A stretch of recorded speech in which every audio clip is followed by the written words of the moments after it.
नमस्कार, श्री स्वामी समर्थ। तर अधिक मास सुरू झालेला आहे।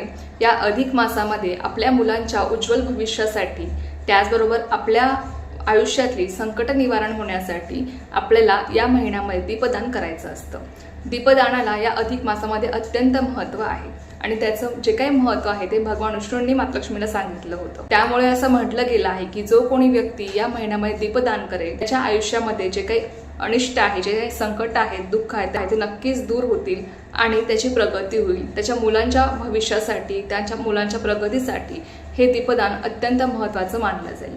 त्यामुळे बघा, या अधिक मासामध्ये दीपदान आपल्याला करायचं आहे। आता हे दीपदान आपल्याला 33 वातींचं करायचं असतं।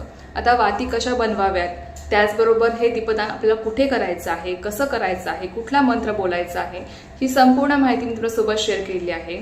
तो डिटेल व्हिडिओ तुम्हाला बघायचा असेल तर त्याची लिंक मी तुम्हाला खाली देते।